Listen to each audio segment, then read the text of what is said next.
Sahabat Pijar TV, terima kasih sudah klik video YouTube ini. Kiranya kebenaran firman yang saudara dapatkan menerangi kehidupan saudara. Dan untuk mudah menyaksikan video-video lainnya dan mendapatkan update dengan cepat, gimana caranya? Klik subscribe-nya. Jangan lupa berkat Tuhan jangan disimpan sendiri. Klik tombol share di bawah dan dibagikan video ini ke banyak orang sebanyak-banyaknya yang saudara kenal. Salam terang bagi Indonesia.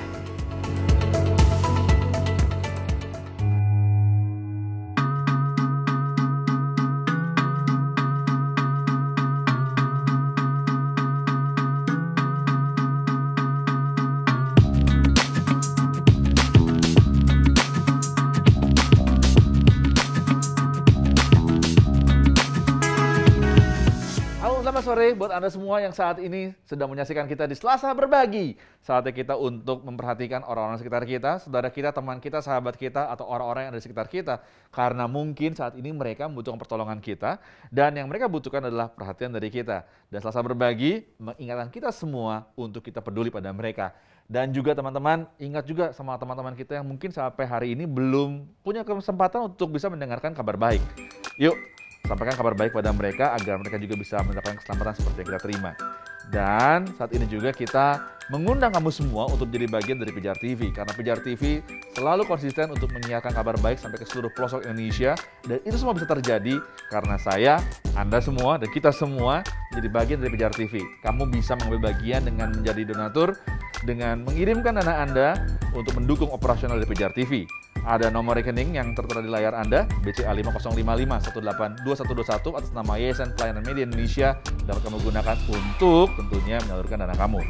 Dan kamu bisa menyaksikan Pijar TV itu di Transvision channel 78, atau kamu juga bisa menyaksikannya secara streaming di www.pijar.tv. Kalau sampai hari ini mungkin Anda ketika menyaksikan siaran kami di Pijar TV ada permohonan doa, ada komentar, saran, ataupun mungkin ada pertanyaan-pertanyaan yang ingin Anda tanyakan. Silakan Anda bisa kirimkan ke nomor WhatsApp kami di 0813-8700-7055. Dan tentunya kami juga mengundang Anda semua untuk yuk mampir ke online shop Pijar TV yang ada di Tokopedia ataupun Shopee. Kenapa? Karena di sana ada merchandise Pijar TV yang kamu bisa dapatkan, kamu bisa cari, kamu bisa beli di sana, dan kamu bisa mendapatkan juga USB pengajaran dari Dr. Bambang Nursena dan juga Pendeta Esra Soru. Selain tentunya ada t-shirt, ada tote bag. Ini tote bagnya seperti ini. Tara! Ini dia tote bagnya.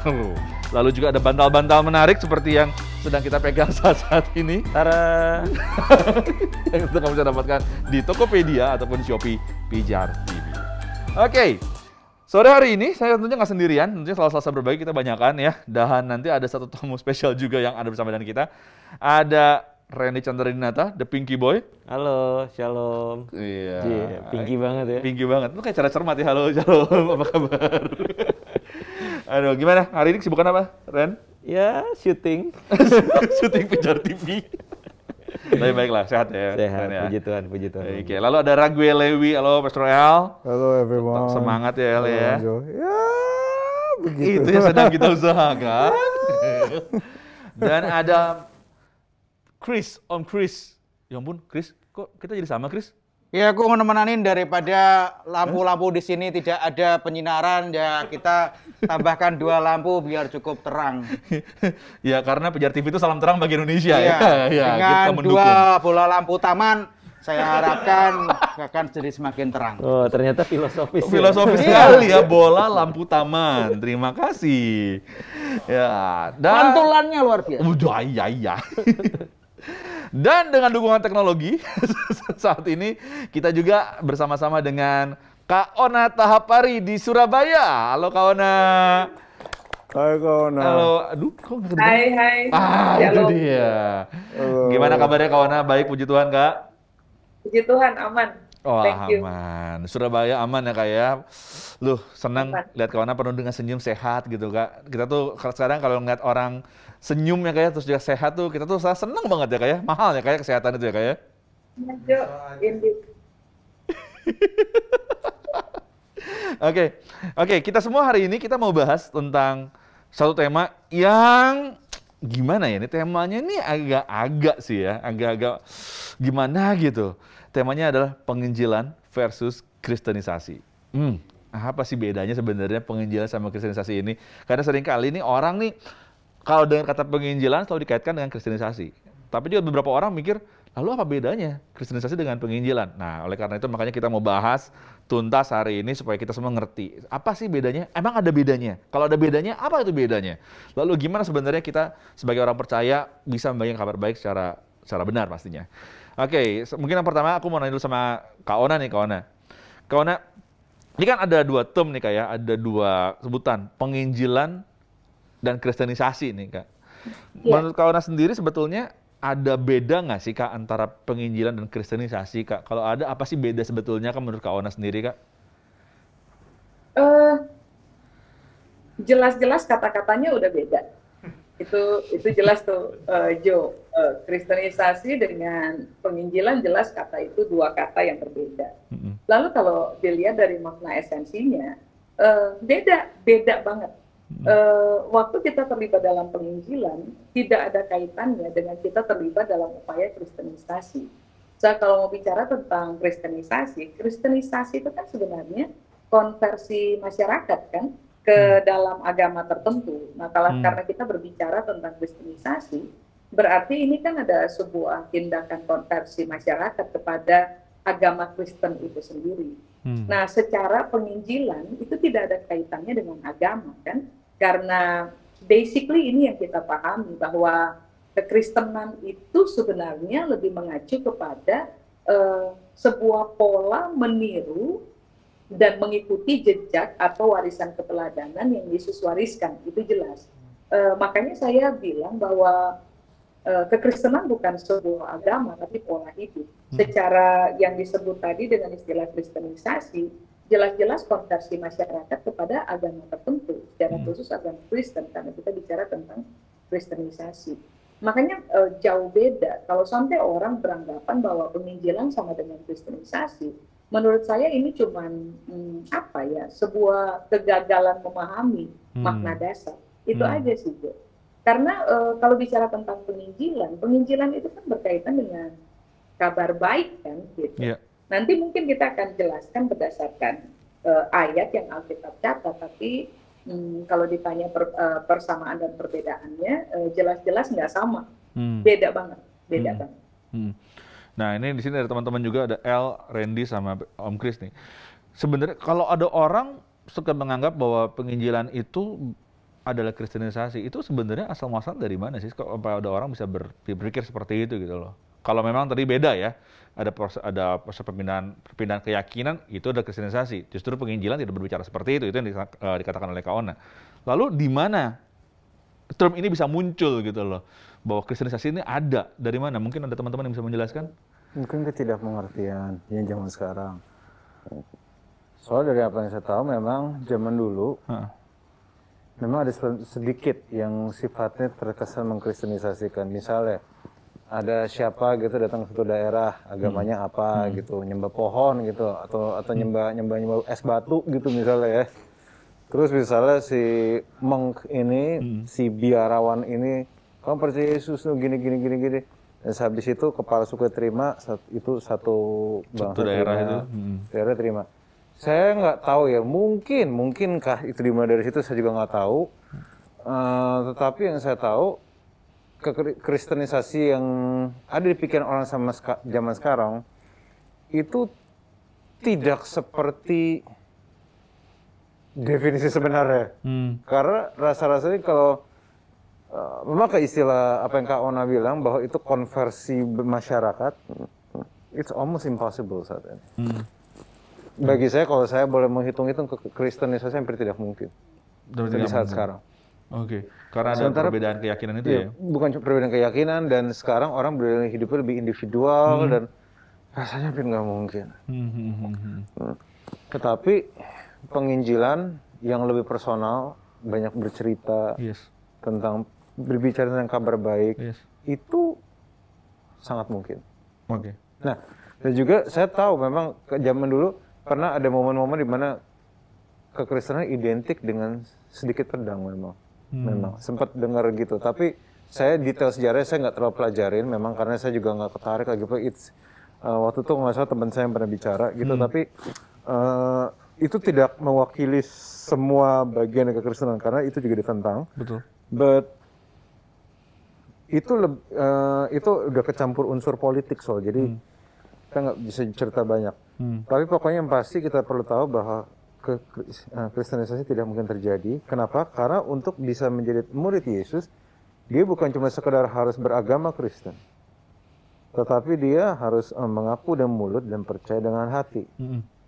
Untuk bisa mengaku dengan mulut, mungkin itu tidak sulit, maksudnya tinggal ngaku aja. Tetapi kalau untuk percaya dengan hati itu sesuatu yang sama sekali berbeda. Iya.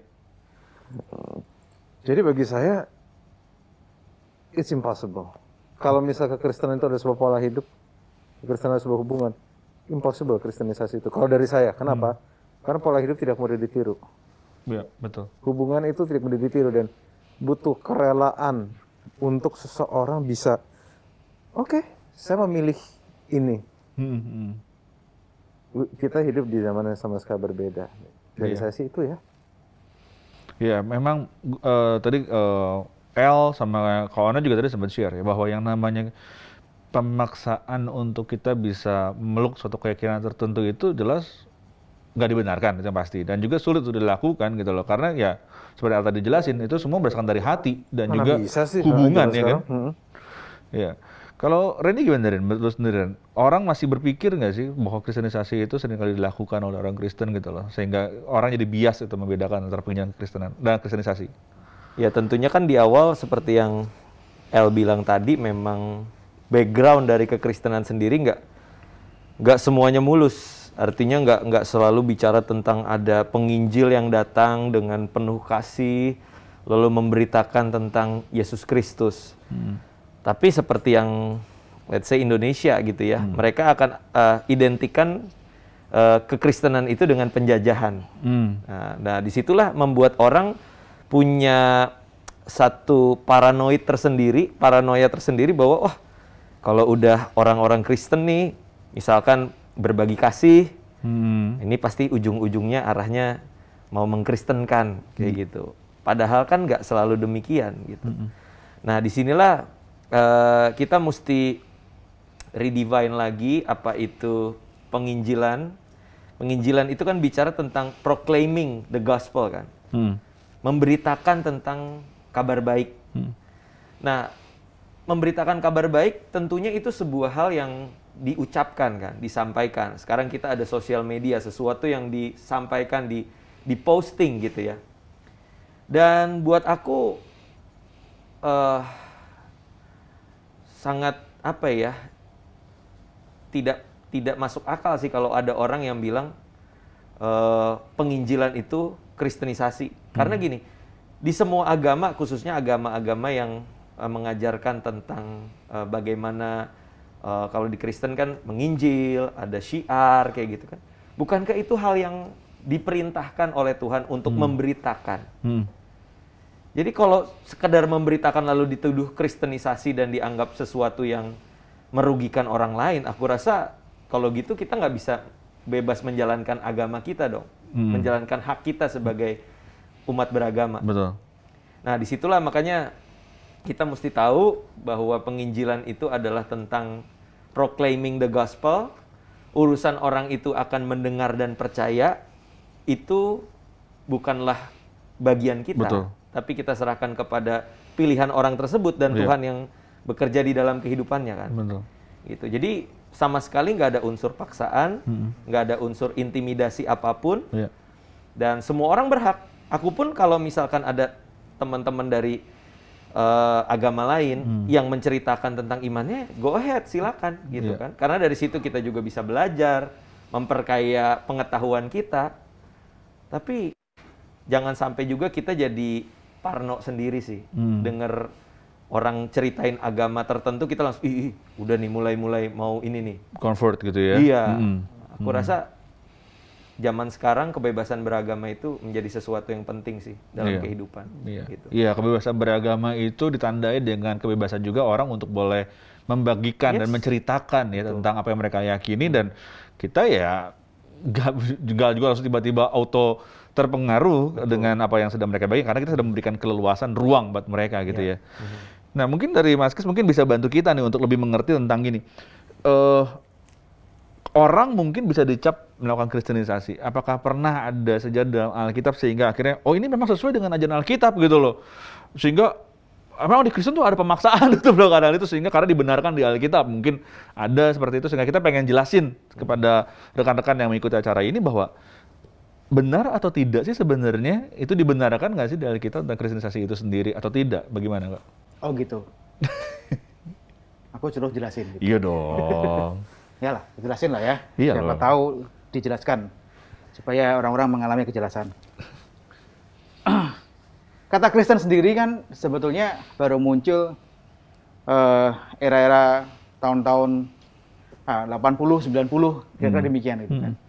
Di awal-awal kekristenan muncul, dia nggak disebut sebagai orang Kristen gitu kan. Mereka disebut sebagai pengikut jalan gitu kan. Atau pengikut Yesus gitu kan, murid-murid Yesus gitu kan. Sang murid atau murid daripada Yesus orang Nazaret, selalu begitu.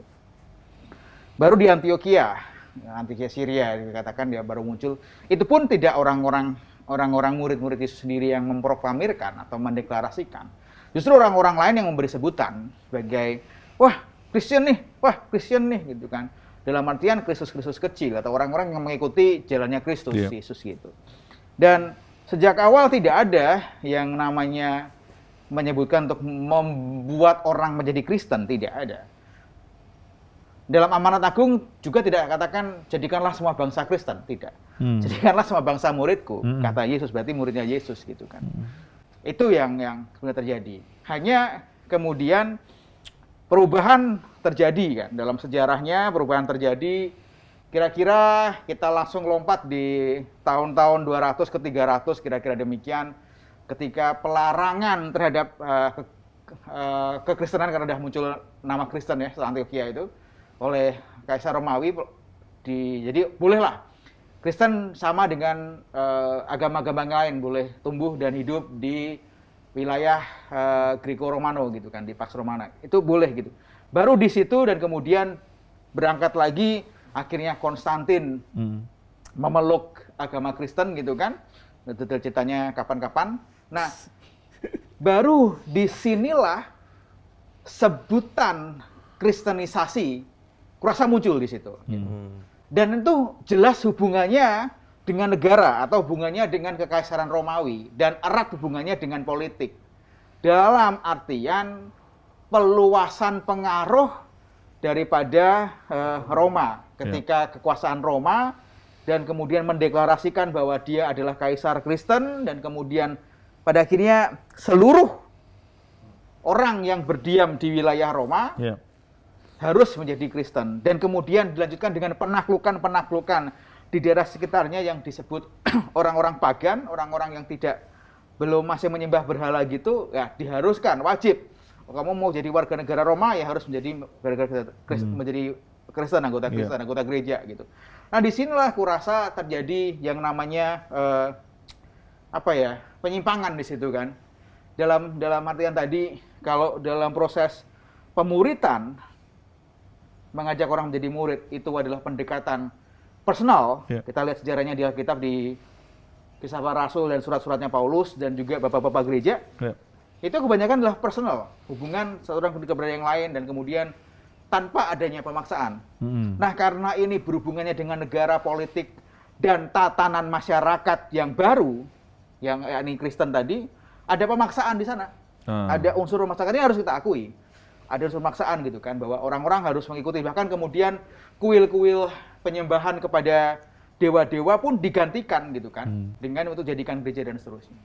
Itu kemudian terjadi. Sehingga pada akhirnya terminologi ini nyampe pada zaman modern, termasuk ketika imperialisme yang notabene adalah orang-orang Eropa yang beragama Kristen dengan segala semboyannya itu untuk menaklukkan dunia yang baru, termasuk juga memperkenalkan Kristus tadi untuk membuat orang-orang menjadi Kristen, termasuk juga di dalamnya ada jalan-jalan kekerasan tadi yang nggak bisa dihindarkan ketika mencampur adukkan sebuah keyakinan dengan politik dan tatanan dunia. Yang terjadi adalah pemaksaan. Sehingga Nggak bisa disalahkan ketika orang-orang antipati atau takut gitu kan, atau apapun itu kan, nggak enak gitu kan dengar istilah kristenisasi. Iya. Jadi jelas berbeda antara penginjilan dengan kristenisasi karena udah mengalami penyimpangan yang sedemikian lebar dan sejarah buktikan. Jadi kalau boleh disimpulin sebetulnya di Alkitab sendiri, walaupun sejarah itu pernah terjadi, tapi kristenisasi itu tidak dibenarkan. Yang namanya pemaksaan itu tidak dibenarkan ya. Tidak ada benarkan. Bahkan Rasul Paulus sendiri ketika dia mengajar di Tesalonika pun dia diusir keluar kan. Orang-orang Tesalonika nggak terima, akan dilemparin batu. Itu pun pergilah Rasul Paulus itu kan. Bahkan Yesus juga mengajarkan, kalau kamu masuk kepada satu rumah dan dia tidak menerima kamu, ya udah kebaskanlah debu. Artinya nggak ada pemaksaan di sana. Bukan kebaskanlah kepala orang tak gitu kan. Berarti nggak ada pemaksaan. Tidak ada pemaksaan. Hanya untuk memperjelas ya, Rene. Karena untuk memperjelas. Oke. Nah, aku mau balik ke Kawana. Jadi Kawana tadi Peter Chris, Randy sama El udah mempertegas bahwa itu nggak ada gitu di Alkitab, tidak pernah mention bahwa kita sebagai orang yang percaya itu harus melakukan kristenisasi atau pemaksaan gitu ya untuk orang akhirnya melakukan convert gitu ya. Tapi justru yang ada itu adalah menyebarkan kabar baik. Tadi kan Kawana tadi sempat mau share juga ada ayat-ayat pendukungnya kayak tentang menyebarkan kabar baik ini kayak untuk bisa memisahkan penginjilan dan kristenisasi, Kak. Apa itu, Kak? Iya, jadi gini, Jo dan teman-teman yang lain. Memang betul yang tadi Chris bilang bahwa begini, kekristenan tuh somehow ya, sejak dari zaman kuno pemerintahan Romawi sampai kepada abad pertengahan telah terjadi kan sistem ini, kristenisasi ini. Nah, kristenisasi dengan kolonialisme itu nggak bisa kepisah. Jadi kalau bicara tentang persoalan Romawi kuno sampai kepada abad pertengahan, lalu kemudian berlanjut sampai kepada zaman kolonial di Indonesia sendiri, kristenisasi dengan kolonialisme itu kayak satu paket gitu. Bahkan strategi yang dipakai itu saya tulis di sini disebut dengan strategi jadi gini, kristenisasi itu ada strateginya. Itu diciptakan memang dalam kaitannya dengan kolonialisme. Nah, strategi yang dipakai itu disebut dengan interpretio Christiana. Interpretio Christiana itu tuh begini, mengubah praktek dan budaya dari sebuah masyarakat tertentu sampai kepada mengubah realita, tadi Chris sudah sebut, mengubah realita paganisme itu untuk masuk kepada penggunaan kekristenan. Nah, ini kan sangat menyimpang dari kebenaran sebenarnya. Sebab begini, ketika strategi interpretio Christiana diberlakukan dalam upaya kristenisasi, ini pelanggaran terhadap nilai kerajaan. Karena waktu strategi ini digunakan, telah terjadi pemaksaan begitu rupa, kayak tadi Konstantin. Konstantin itu mewajibkan bahwa Kristen harus menjadi, ini wajib, agama rakyat. Gitu. Sampai kan akhirnya terjadi tuh. Masih ingat nggak? Ini semua tuh berkaitan erat. Metode kristenisasi ini berkaitan erat sampai kepada pola baptisan kita hari ini. Nah, jelaskan kita tahu bahwa baptisan hari ini yang sampai hari ini diperdebatkan itu ada baptisan selam, ada baptisan percik. Nah, ini pun muncul akibat beragam apa ya? Beragam aturan-aturan yang berkaitan dengan politik dan kekuasaan yang diberlakukan start dari zaman Romawi kuno. Nah, itu mengalir begitu rupa sehingga pada akhirnya strategi-strategi dibuat dan terjadi pemaksaan. Kristenisasi itu lebih identik dengan sebuah pemaksaan. Bayangkan ya, tadi saya bilang tuh konversi masyarakat kepada sebuah agama tertentu. Bahkan strategi diciptakan supaya pada akhirnya pola paganisme atau budaya apa saja itu harus masuk kepada agama Kristen itu sendiri. Nah, tadi saya sudah bilang bahwa ini pelanggaran terhadap berita kerajaan Allah. Sebab kalau strategi interpretio Christiana diberlakukan, artinya ini kan terjadi pemaksaan. 1. 2, waktu strategi ini diberlakukan, terjadi pembunuhan, kalau boleh saya pakai kata itu ya, atau penindasan terhadap kearifan lokal. Karena kan bahkan budaya pun itu dihajar itu supaya semua harus masuk kepada agama Kristen yang ada. Ini nih sangat menyimpang dari apa yang Alkitab ajar. Kayak contoh aja, waktu Yesus hadir di bumi, dia bukan tipikal yang membantai kearifan lokal. Kristenisasi melakukan pembantaian terhadap kearifan lokal dengan strategi yang tadi saya bilang tuh, interpretio Kristiana. Yesus tidak melakukan pembantaian terhadap kearifan lokal. Justru salah satu contoh, waktu Yesus mengajar, paling banyak itu dia menggunakan perumpamaan. Kayak contoh, waktu dia mengajar tentang hakikat kerajaan Allah, dia selalu berkata bahwa kerajaan Allah seumpama bla bla bla bla bla bla. Kalau kita perhatikan, apa yang dia ajar itu sepenuhnya mengupgrade realita dari kearifan lokal, lalu dia berupaya memasukkan kebenaran dari kerajaan Allah ke dalam pemahaman yang bisa dipahami oleh masyarakat hari itu. Betul. Dan itu pun tidak ada unsur pemaksaan. Saat tadi saya bilang, saya menyetujui apa yang tadi Chris bilang, bahwa ini sudah berkaitan dengan kristenisasi, berkaitan dengan politik. Secara Injil kerajaan itu tidak ada kaitannya dengan politik dan kekuasaan individu atau kekuasaan sebuah kekaisaran atau sebuah pemerintahan yang ada di dunia, itu nggak ada. Makanya begini, apa yang perlu kita pertimbangkan adalah jelas-jelas kita perlu menggarisbawahi dan memberitahukan kepada semua orang bahwa Injil tidak sama dengan kristenisasi.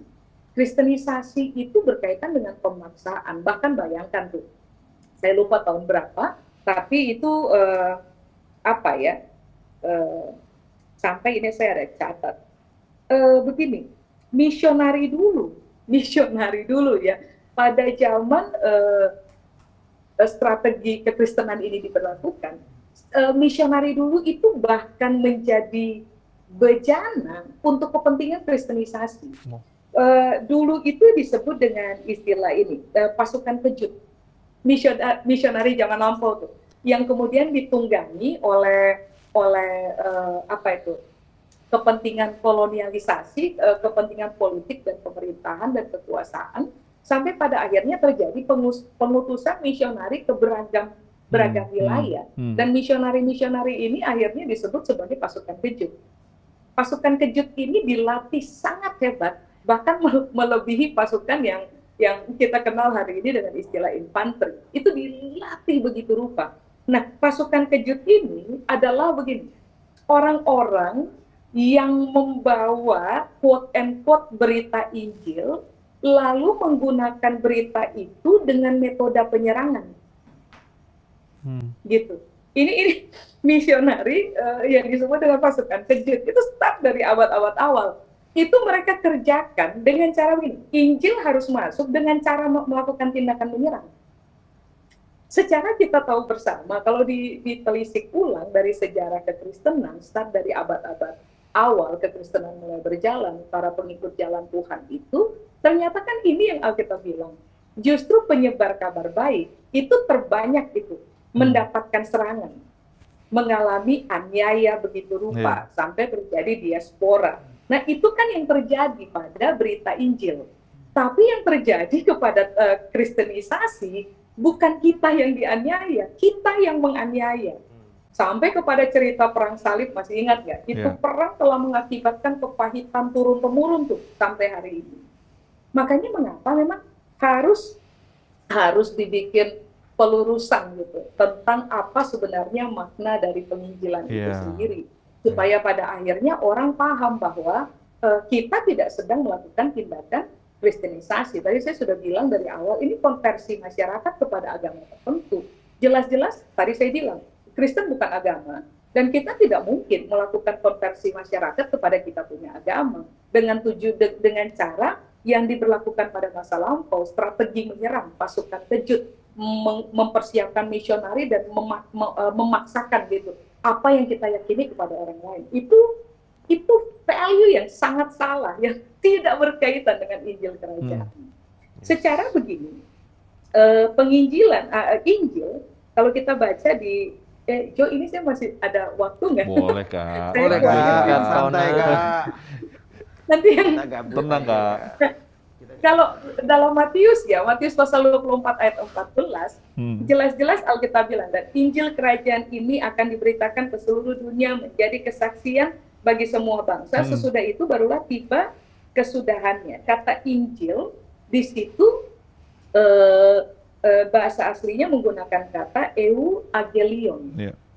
Saya harus memisahkan itu satu kata, tapi membacanya saya harus pisahkan karena saya ada maksud. Euangelion itu diambil dari kata euangelizo. Nah, Injil itu artinya adalah pesan yang baik. Itu jelas. Kemudian hadiah dalam bentuk kabar baik. Jadi bayangkan, kristenisasi berkaitan dengan pemaksaan. Semua bentuk pemaksaan itu pasti akan menerima penolakan. Jelas-jelas kita tahu, sejarah mencatat itu dengan jelas. Sedangkan Alkitab berupaya menjelaskan bahwa Injil ini pesan baik. Hadiah. Dapat di mana coba? Orang dikasih hadiah dan orang menolak hadiah. Itu kan nggak ada. Makanya kegagalan dari penginjilan masa kini, sebenarnya salah satunya itu dipicu oleh cacat sejarah yang telah tercipta di masa lampau. Orang mengkaitkan Injil dengan kekerasan. Padahal yang Alkitab catat, Injil atau pesan baik atau kabar baik itu adalah gift, sebuah hadiah yang Tuhan itu memberikan kepada kita. Bahkan Injil pun disebut sebagai sebuah kabar gembira. Dapat di mana orang menolak kabar gembira? Cuman itu yang tadi itu, kristenisasi dengan strategi yang tadi saya sebut telah merampas kegembiraan dari kabar Injil gitu. Sehingga pada akhirnya orang menjadi trauma dengan berita Injil itu sendiri. Padahal berita Injil adalah kabar gembira kan, tentang dua hal, kedaulatan Tuhan dan tentang kemesianikan Yesus. Begitu. Nah, tadi saya bilang Injil itu berkaitan dengan dua hal, keselamatan dan kasih karunia. Siapa dalam hidup nggak mau selamat? Semua mau selamat. Siapa dalam hidup nggak mau menerima keberkahan, quote and quote, atau kasih karunia? Itu siapa yang nggak mau terima? Cuman masalahnya memang sejak dari abad kuno Romawi itu telah diciptakan sebuah image yang berbasik kepada kolonialisasi. Itu yang membuat sehingga pada akhirnya orang akhirnya membangun benteng sangat tinggi terhadap berita Injil itu sendiri. Nah, Injil yang tadi saya bilang, bahasa Yunani bilang euangelion atau eugelizo, itu diambil dari dua kata kan, eu dan agelos. Eu sendiri itu artinya adalah begini, kabar baik, jelas, atau eu itu juga artinya begini, berhasil bertindak dengan baik. Jadi prinsip Injil itu berkaitan dengan tindakan baik. Tidak ada yang namanya merampas kearifan lokal. Tidak ada yang namanya membantai budaya lokal. Itu nggak ada. Kata Injil sendiri dimulai dengan kata eu, itu artinya adalah gini, sebuah kabar baik yang berhasil diberitakan dengan sebuah tindakan yang baik. Garis bawahi, tidak ada pemaksaan, tidak ada pembunuhan, tidak ada penganiayaan yang dikerjakan oleh misionari kejut atas nama pemberitaan Injil. Nggak bisa. Pasukan kejut itu. Kita harus kembali kepada makna dasar. Nah, eugelion berasal dari dua kata eu dan agelos. Agelos itu adalah utusan Tuhan atau malaikat gitu. Orang-orang, jadi penginjil-penginjil itu seharusnya hadir as an angel in the society, gitu. Dan tindakan yang kita harus mainkan adalah tindakan yang berbasis kepada pemberitaan kabar baik. Tidak ada pemaksaan. Makanya kalau dibilang, dia lakukan kristenisasi karena dia beritakan Injil, salah paham. Gagal di pemahaman. Karena waktu kita beritakan Injil, kita melakukannya dalam sebuah tindakan baik. Tidak ada unsur pemaksaan. Lalu Alkitab bilang Injil harus diberitakan. Diberitakan bahasa Yunani bilang keriso. Keriso itu artinya adalah mewartakan atau mengabarkan atau bisa juga dibilang mengkhotbahkan. Dua hal, kebenaran ilahi dan segala sesuatu yang Tuhan sudah kerjakan. Itu kan esens dari Injil. Nah, kemudian harus diberitakan untuk menjadi kesaksian, martirion. Begini, saksi itu kan diambil dari kata martis. Dari kata martis diambil hari ini kata martir. Nah, martir orang mengidentikan dengan orang-orang yang kemudian teraniaya, gitu. Bukan. Kata martir itu di penekanannya adalah karena kita meyakini sebuah kebenaran dan kita memberitakannya, tetapi dengan cara yang benar, tanpa membunuh atau memperkosa kearifan lokal yang ada. Nah, makanya Alkitab itu berkata bahwa Injil ini akan menjadi kesaksian bagi banyak bangsa. Banyak kesaksian itu, martirion itu artinya sebuah pembuktian. Bahwa Tuhan memang berkasih karunia kepada dunia.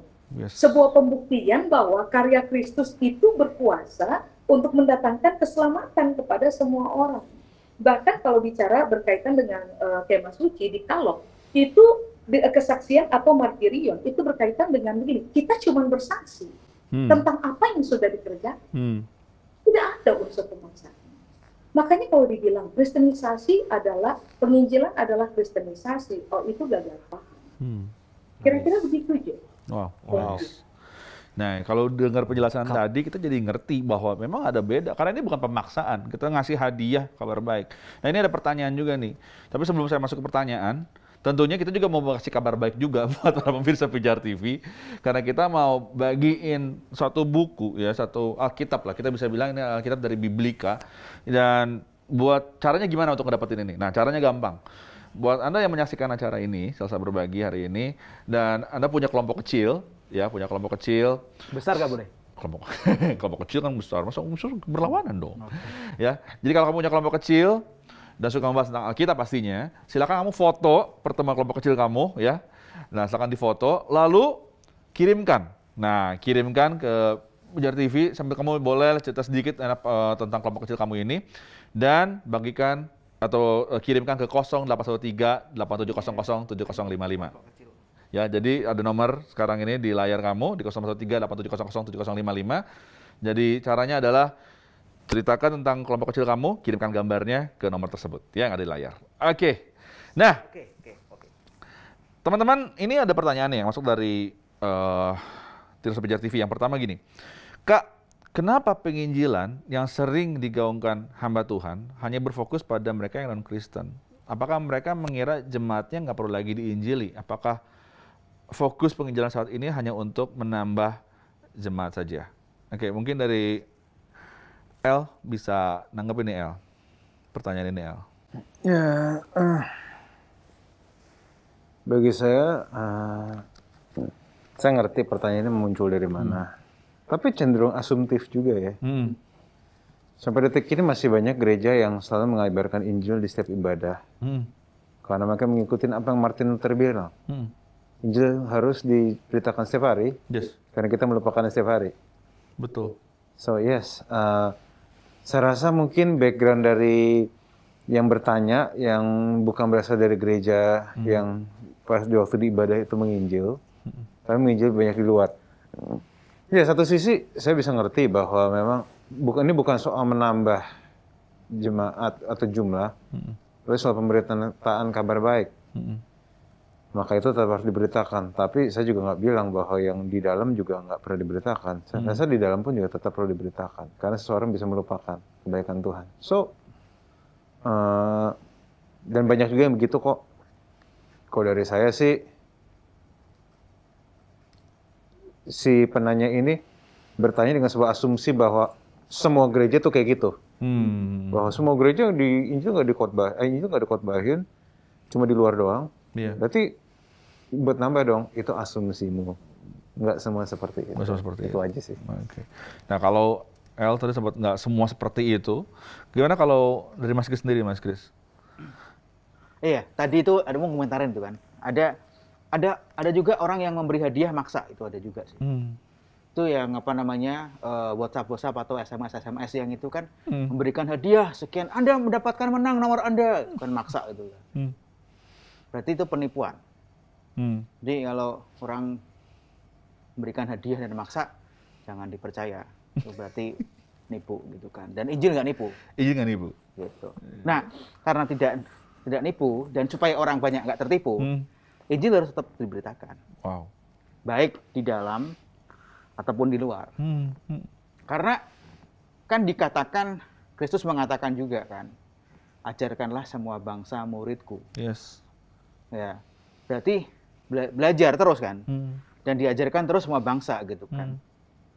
Dan bukan hanya bilang yang sudah menjadi muridku saja, berarti semuanya. Itu yang sering kita lupakan. Dan benar kata El, sifat manusia itu kan pelupa. Dan lupa itu sangat dahsyat akibatnya. Adam dan Hawa jatuh ke dalam dosa. Itu kan karena lupa. Dia lupa. Ada lupa sedikit aja apa yang dikatakan, difirmankan Tuhan dan ditwist demikian rupa oleh setan berular itu. Dan sehingga mereka jatuh. Makanya katakan, bukankah Tuhan mengatakan? Kan gitu kan. Nah itu ada yang lupa mereka. Senantiasa seringkali kita itu jatuh ke dalam dosa dan kemudian berkutat pada kesalahan kita saja terus-menerus karena kita melupakan ada hadiah yang sedemikian besar yang telah diberikan bagi kita. Gitu. Apa? Nempel, Mas. Terus? Nah, itu yang harus selalu kita kerjakan. Seperti El dibilang ya. Banyak gereja melakukannya kok. Iya. Bisa jadi mungkin ya 1, 2, 3 lagi lupa gitu kan. Lagi fokus kepada hal yang lainnya lagi. Justru di hari-hari ini, di kesempatan ini ya saling mengingatkan lah kita kan. Bagi kawan-kawan gereja yang mungkin lupa untuk mengajarkan kembali Injil kepada jemaatnya, yuklah kita ajarkan kembali gitu kan. Jangan sampai lupa kita itu asalnya dari mana dan bagaimana kita ada di sini dan mengapa kita ada di sini dan semuanya fokusnya kepada Injil. Yes, benar.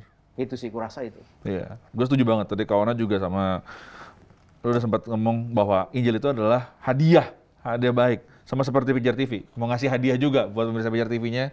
Ini hadiahnya ya. Jadi sekali lagi mau share nih, ini hadiahnya buat kamu yang punya kelompok kecil. Dari silakan. kami yang gundul. Kok jadi kayak Upin Ipin ya kalau dekat-dekat.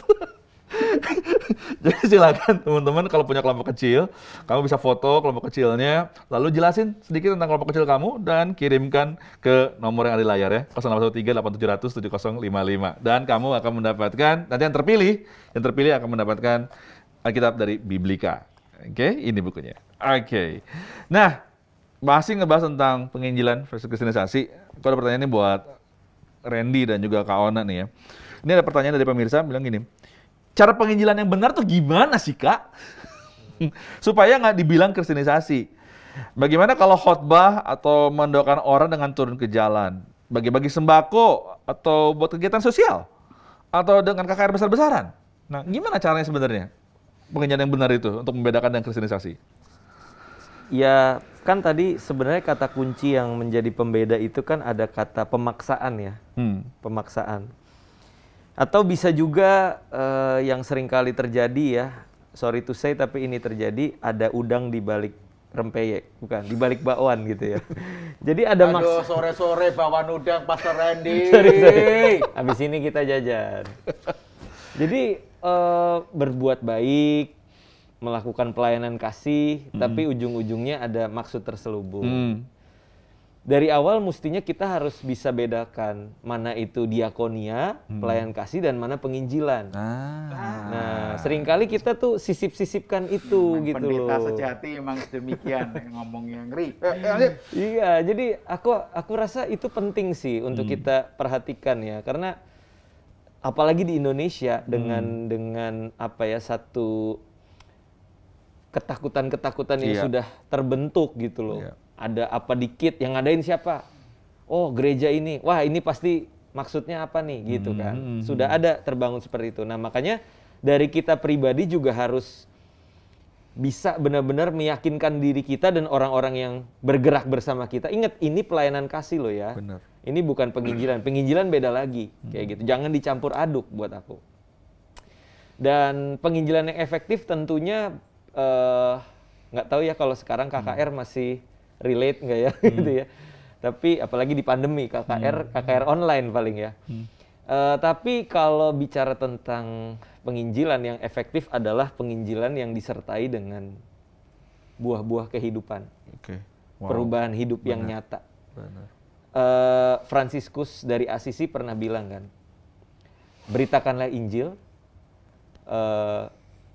gunakanlah kata-kata jika perlu. Nah ini kan bisa bermakna, bisa menjadi makna yang diartikan berbeda. Ada yang bilang ya udah, nggak usah ngomong lah tentang Injil, yang penting perbuatan nyata gitu kan. Tapi di sisi lain kita juga mesti sadari bahwa bagaimana kita bersikap itu menentukan gitu loh. Ibarat perbuatan baik, kalau kita ibaratkan ya, perbuatan baik dan Injil itu adalah seperti lagu. Perbuatan baiknya itu adalah intronya, sampai kepada bait, lalu nanti masuk ke ref, itu berita Injilnya. Nah kalau orang dengerin satu lagu, baitnya udah nggak enak, boro-boro mau masuk ke ref kan, gitu. Dia skip aja lagu yang lain. Nah buat aku, perbuatan baik kita itu adalah jembatan untuk sampai kepada berita Injil tersebut. Walaupun memang tidak jaminan 100% ya. Kalau kelakuan kita udah bener, orang pasti denger, nggak juga gitu loh. Tapi at least itu akan membantu ketimbang kelakuan kita minus terus kita lagi ngegele bareng, ngegele ya lagi. Maksudnya itu geleng-geleng gara pegel.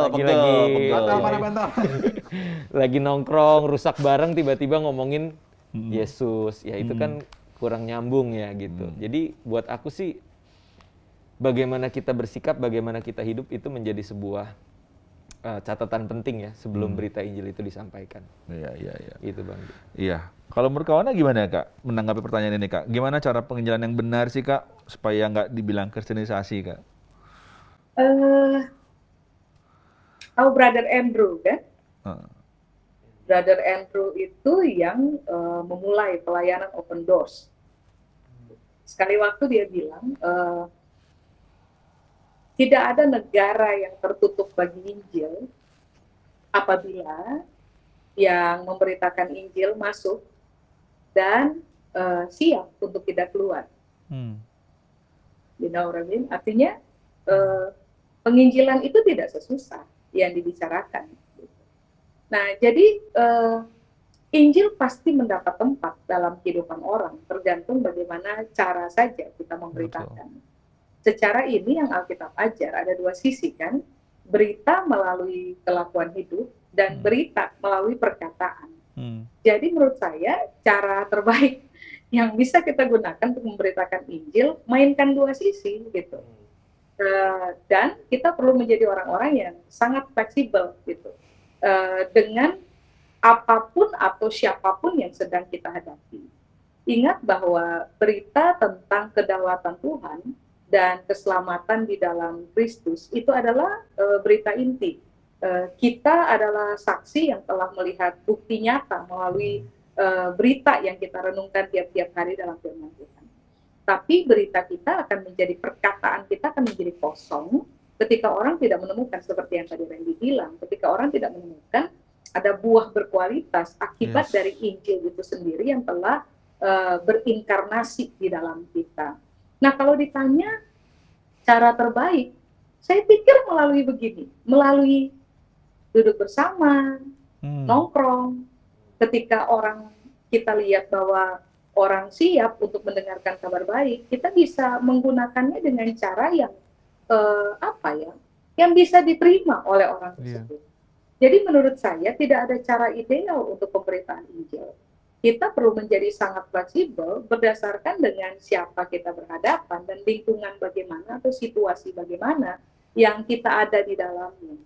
Saya kasih contoh, dulu saya punya pelayanan awal adalah saya masuk ke, kalau dalam dunia misi, itu disebut dengan istilah unreached people group.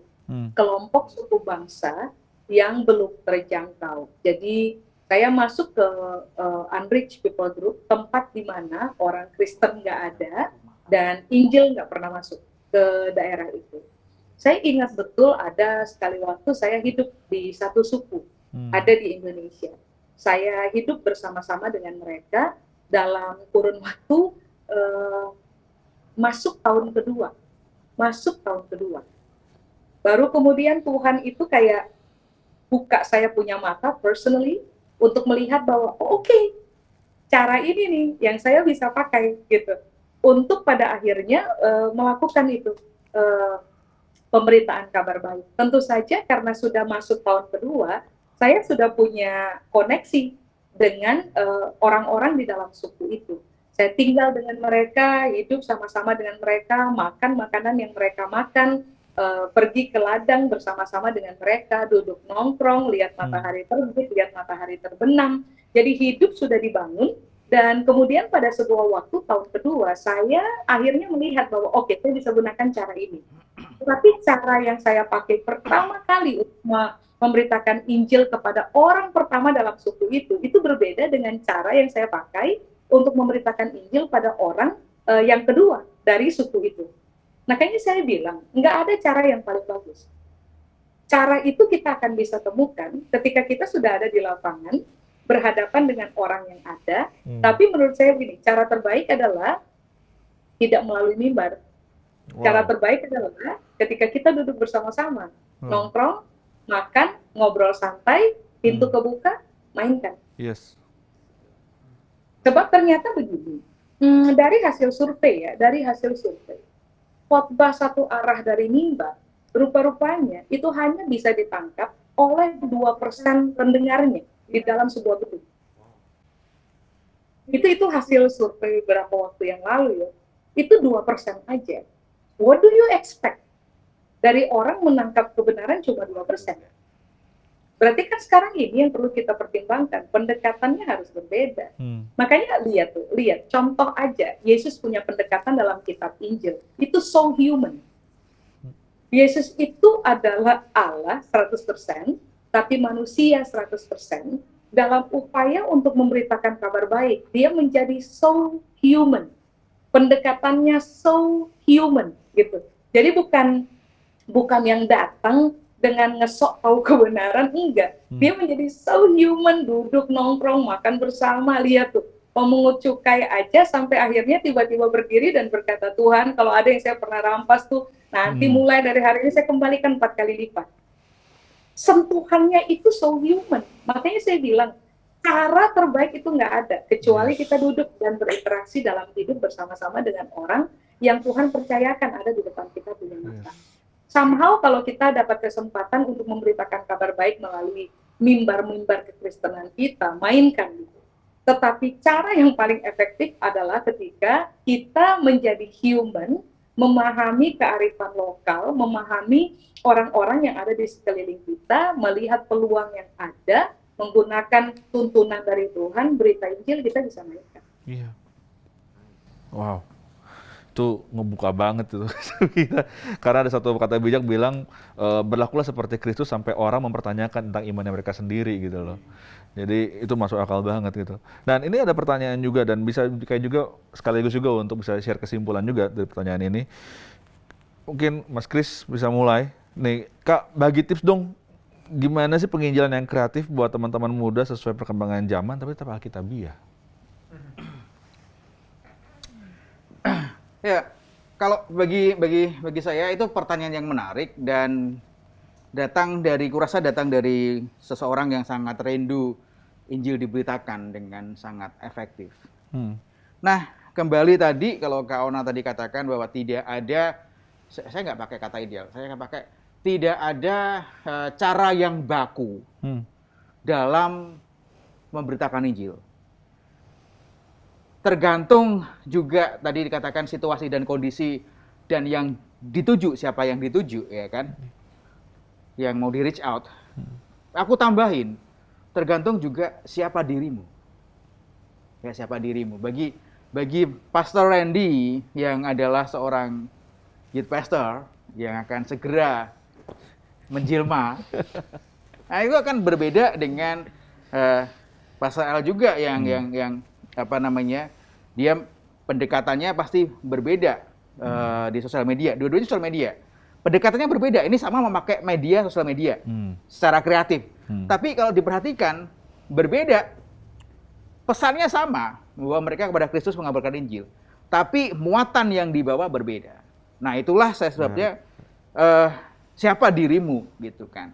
Sesuai dengan apa yang Tuhan telah taruh dalam hidupmu, termasuk juga semua pengalaman hidupmu bersama Tuhan, termasuk juga emosimu yang terlibat di sana, dan juga media yang kamu kuasai.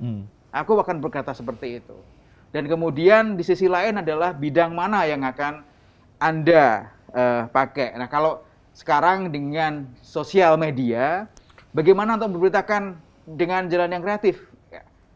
Anda bisa pakai sosial media dan kemukakan pengalaman Anda bisa juga. Kalau saya memakai sosial media di TikTok, itu saya memakai untuk menunjukkan apa namanya, kebenaran-kebenaran Injil faktual dari sisi sejarah dan kesaksian dari paksa saksi hidup. Itu untuk menanamkan benih bahwa apa namanya tadi, mempertanyakan juga apa yang mereka yakini, dibandingkan dengan apa yang saya yakini dengan segala bukti-buktinya. Itu salah satunya. Tapi di sisi lain, di kehidupan nyata, Anda juga bisa lakukan banyak hal gitu kan. Kalau saya misalnya ada di warung kopi sama di bengkel, ada aja yang bisa saya ceritakan atau ditanyakan oleh orang-orang, kadang lebih sering ditanyakan oleh orang-orang karena mereka melihat tadi kan, melihat siapa sih dirimu gitu kan.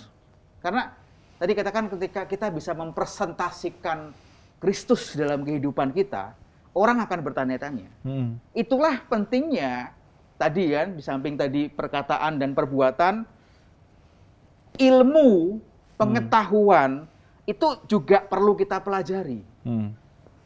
Siapa Kristus, apa yang diajarkannya, dan bagaimana sejarahnya kekristenan. Itu perlu kita pelajari juga. Sehingga ketika kita bertemu dengan orang-orang yang bertanya seperti itu, nah kita bisa melakukannya. Nah itu tadi kan, makanya itu sesuai dengan diri Anda. Kalau saya ngambil dari sisi pengetahuannya ini untuk memperkenalkan Kristus, menginjilkan kalau katanya. Mungkin yang lain bisa berbeda lagi, mungkin dengan lagu dan segala macamnya. Tapi bagi saya tidak ada pedoman baku untuk menginjil. Oke, nggak ada pedoman baku. El, boleh ngasih pendapat El sekaligus kesimpulan El untuk menjawab pertanyaan ini, El. Gimana penginjilan, boleh kasih tips gimana penginjilan yang kreatif buat teman-teman muda sesuai perkembangan zaman tapi Alkitabiah? Send aja link yes he is. Apa? Send aja link yes he is. Oh iya, bisa. Send aja link. Apa susahnya sih? Misal ada orang nanya, tapi dia gimana menurut lu? Cek aja link-link yang lu suka dan lu percaya, kirim aja. Nanti pas kirim, coba lu misalnya nanya, tapi dia gimana kalau gini-gini? Kirim link lagi. Kalau lu bener-bener nggak ngerti ya, bagi gue semua bisa dilakuin aja. Semua bisa dilakukan sih menurut gue sih. Kirim link Pijar TV.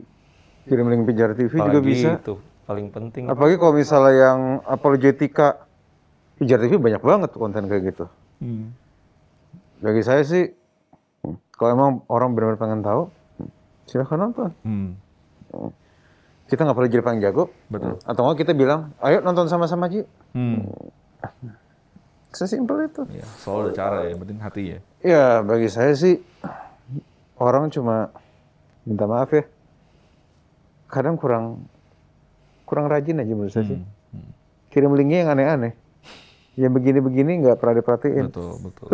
Terus begitu sudah nanti ada pertanyaan, kita di gereja nggak pernah dilengkapin. Buta, lu lihat tuh link, sudah banyak banget. Sebenarnya, soalnya bagi saya gini, segala pertanyaan yang kita pengen tanyakan, sebenarnya kamu cek di Google itu sebenarnya jawabannya ada. Kalau kamu mau nyari, cuma you just minta maaf. Saya menemukan begitu banyak orang yang nanyanya banyak, tapi nggak pengen cari jawabannya. Cuma pengen nanya, saya nggak tahu karena caper atau apa. setiap kali ada orang nanya ke saya, kalau saya malas jawab, saya tinggal, ini ada link, kamu baca aja. Nanti kalau udah selesai baca, baru kasih ke saya. Oke. Kuncinya ngulik sih menurut saya. Dan mencoba mengerti, mencoba menyelami, Iya. udah itu doang. Tapi banyak orang nggak pengen menyelami. Cuma pengen komen, Betul. belum selesai dibaca, belum selesai dilihat videonya, udah komen dulu. Mau jadi apa orang kayak gitu? Iya. Orang sporadis. Orang yang nggak pengen dengar penjelasan orang dulu, langsung jawab. Merenangi, tidak menyelami. Iya, jadi bagi saya, Kan di permukaan. saya sih begitu ya. Iya. Saya sih, itu, ada orang nanya, Kak ini baca beda agama gini-gini gimana? Saya langsung kirim tuh link itu, baca. Betul. Terus dia nanya ke banyak orang juga, Kak pacaran beda agama bilang apa? Saya agak pojokin dia. Lu mau jawab gue apa? Lu mau minta jawaban apa? Minta pengesahan gitu? Enggak, maunya kebenaran. Bener ya kebenaran? Saya kirim, dia nggak jawab lagi. Oke, thank you. Jadi bagi saya, semua ada cara. Yes. Asal kamu aware sama sekelilingmu. Yes. Asal kamu aware bahwa di handphonemu itu bukan cuma bisa TikTok orang joget-joget doang. Banyak hal-hal bagus di TikTok. Sejarah tentang Alkitab bisa dikomennya di akunnya Mas Kris. Udah lah. Oke, Ren, boleh ngasih tips ya, Ren? Sekaligus kesimpulan juga, Ren. Ya tentunya dengan apa yang sedang terjadi hari-hari ini, Iya. era pandemi, semua beralih ke digital. Ya kita juga harus memperlengkapi diri kita dengan apa namanya penginjilan lewat digital gitu kan. Tentunya yang pertama apa yang menjadi konten kita seperti tadi yang Mas Kris bilang yang nggak harus sama semua, tapi apa yang memberkati kita terlebih dahulu, yang nyampe di hati kita bagikan itu kepada orang-orang yang ada di sosial media. Dan yang aku perhatikan salah satunya generasi sekarang ini apalagi yang Z ya, mereka itu punya pola pikir yang kritis. Dan mereka nggak mau diarahin yang bentuknya mana hitam mana putih. Tapi mereka adalah orang-orang yang justru kritis dan mau diajak berpikir. Nah makanya aku lebih suka juga, ya ini balik lagi beda-beda tiap orang ya. Tapi buat aku kadang konten satu arah itu di generasi apalagi yang Z ya kurang masuk.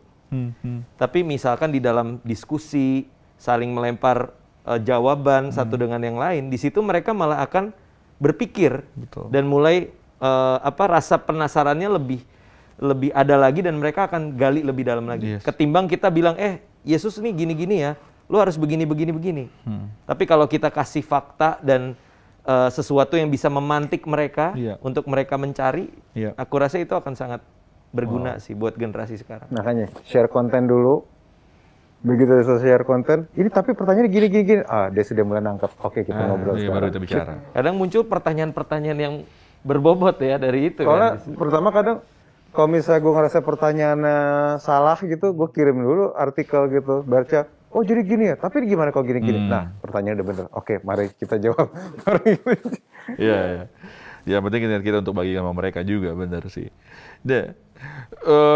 Kawana, kalau Kawana boleh minta pendapat Kawana tentang pendapat ini kan, tentang pertanyaan ini gimana untuk melakukan penginjalan yang kreatif buat teman-teman muda, sekaligus juga kesimpulan singkat dari Kawana, Kak. Boleh silakan, Kak. Saya masih meyakini sampai hari ini bahwa cara terbaik selalu melalui komunitas. Yes. Itu cara terbaik.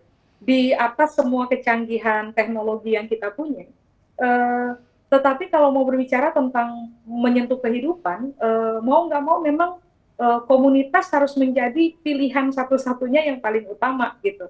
Karena di dalamnya orang bisa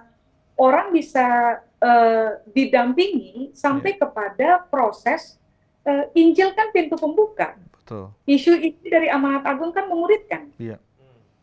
Jadi menurut saya pakai semua media sosial yang ada itu. Saya bertemu dengan Randy di media sosial, seneng ngelihatnya gitu, tampilan-tampilan di upload tuh seneng banget ngelihatnya. I do appreciate kalian hebat-hebat semua tuh, media sosialnya hebat-hebat banget. Tetapi di atas semuanya ya, menurut saya kekuatan yang tidak bisa terbantahkan untuk sampai pada akhirnya kita berhasil dikenal sebagai orang yang mengerjakan amanat agung, haruslah kepada mulai dengan teknologi dan hiduplah dalam komunitas. Wow. Yeah. Sebab di dalam komunitas kita bisa melihat itu pertumbuhan nyata, Kristus yang mendarah daging kepada firman itu mulai tampil, bergerak, dan menyuarakan berita secara natural di dalam pemahaman akaran yang kuat. Ya, oke. Kira-kira gitu, Joe. Ya. Thank you banget. So, menurut saya begini, nanti ke depan mega church selesai. Eranya selesai. Actually ini sedang ada yang sudah dan ada yang sedang menuju ke sana. Mega church selesai ceritanya. Jadi kalau orang-orang youth, anak-anak youth yang sekarang udah nggak usah bermimpi tentang nanti dirikan mega church lagi, nggak ada. Nanti era ke depan selesai. Yeah. Nah kalau mau bermain, mainkan komunitas. Kekuatannya harus memulai dengan komunitas. Bayangkan tuh, you name it. Sekarang tidak ada komunitas dalam sisi apa. Semua orang masuk dalam komunitas. Yeah. Gitu. Jadi kita harus sangat solid, kuat dalam komunitas. Baru nanti kita lihat orang-orang hebat akan lahir di situ. Yes, keren banget. Setuju banget sama apa yang ngomongin sama Kawana. Sekarang jamuannya komunitas. Makanya buat kamu semua, kita pengen banget support komunitas kamu. Kalau kamu punya komunitas kecil, kamu punya kelompok kecil, monggo silakan. Ini ya, seperti yang Randy sedang pegang, buku ini dari Biblika ini akan menjadi milik kamu kalau kamu tinggal foto komunitas kamu, kelompok kecil kamu, dan juga kamu pastinya menceritakan sedikit tentang kelompok kecil kamu itu dan kirimkan ke 0813 8700 7055. Kasih lihat lagi Ren, bukunya Ren. Ini dia.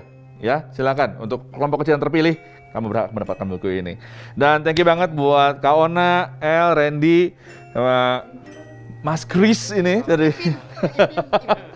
dan tentunya kita semua senang banget untuk terus berbagi di Selasa Berbagi. Dan saksikan terus kita minggu depan di Selasa Berbagi di GoPlay dan juga Facebook Live. Pijar TV, salam terang bagi Indonesia!